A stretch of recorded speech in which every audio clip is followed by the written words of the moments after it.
Hi, my reading friends. This is Sarah. Today I'm going to read about a famous person in history. Our book is Abe Lincoln's Hat. It was written by Martha Breunner. Abraham Lincoln was the 16th President of America and one of the greatest men the world has seen. Abe Lincoln's Hat.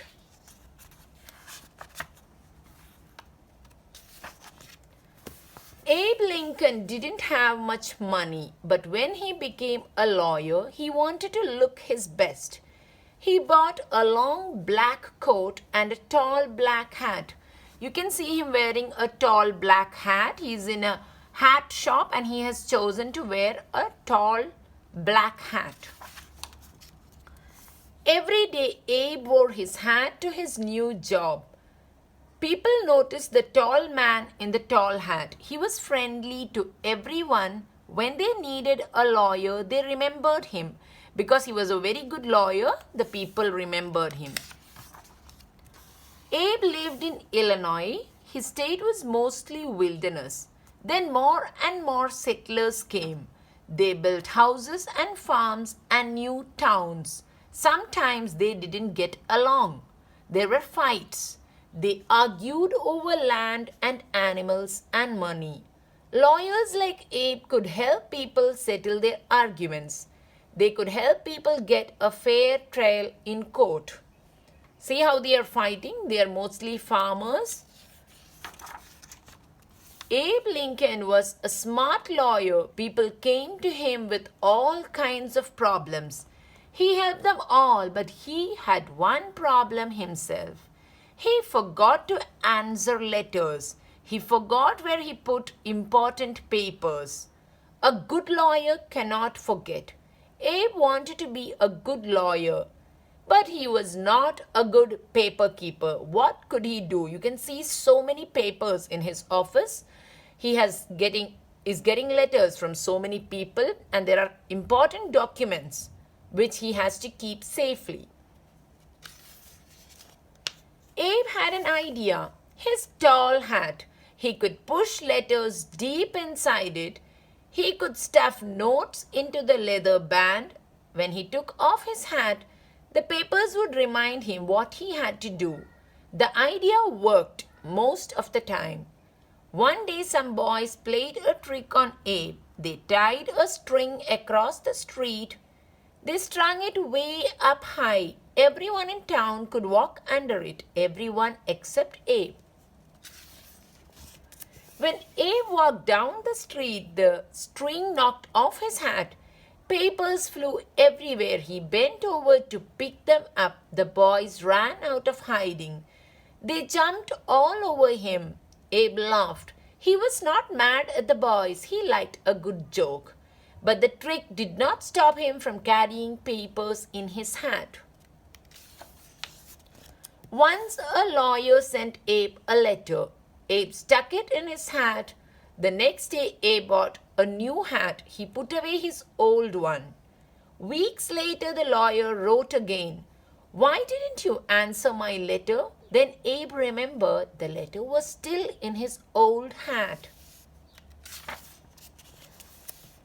Many towns in Illinois had no lawyers and no judges. So every spring and fall, a judge and some lawyers traveled from town to town.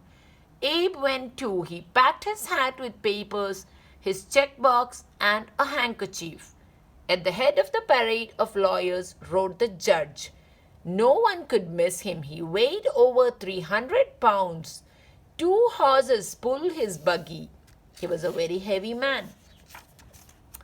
Abe's horse was skinny and slow. His name was Old Buck. Abe and Old Buck traveled lonely country roads in the snow, in the rain, in the mud. Traveling made Abe very tired. He dreamt of a soft bed and a good meal. But the lawyers had to stay at poor country inns. The food was bad. The rooms were cold. The beds were crawling with bugs. The lawyers had to share beds, except the judge. He had his own bed. Early in the morning, the courthouse bell would ring. Abe hurried to court. Pigs lived under one courthouse. Abe had to talk loudly over the grunts and squeals. Can you imagine how pigs are living under a courthouse? People came from near and far to hear Abe. He made trials easy to understand. He told jokes and stories. People said he could make a cat laugh. He was such a funny man. Once Abe whispered a joke to another lawyer. The lawyer laughed out loud. Quiet, the judge yelled. You are fined $5. When the trial was over, the judge asked to hear the joke. He laughed as hard as the lawyer. That was worth $5, he said. Forget the fine. At another trial, two men argued over who owned a young horse. Each said he owned the mother of the colt. Abe led everyone outside. He put the two grown horses on one side of the lawn. He held the colt on the other side. Then he set the colt free. It headed straight to its real mother. One day Abe got a letter. It was from Hannah Armstrong. Years before Abe had lived with her family, Mrs. Armstrong cooked for Abe. She sewed up the holes in his pants. Now she begged Abe for help. Her son Duff was in jail for murder. Abe did not stick this letter in his hat. He wrote back right away, of course, I will help you. Duff had been in a big fight. It was very dark, but a man said he saw Duff kill someone. Duff said he did not do it. Abe believed Duff, but how could he prove that the man was wrong or lying?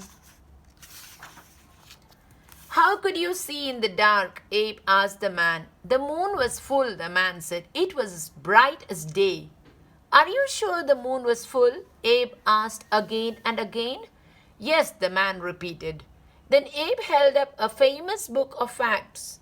It said there was no moon in the sky at the time of the fight. Now no one believed the man anymore. The judge set Duff free. Duff was hugging his mother. He's very happy. Abe believed slavery was wrong. His state had laws against it, but the laws were not clear. Many blacks were treated like slaves. Nance was one of them. She worked for a storekeeper who sold her to another man. This man treated Nance badly, so she would not work for him. Abe argued for Nance in court. Illinois was a free state, he said.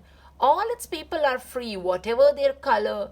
The judge decided Abe was right. From then on, no one could be bought or sold in Illinois.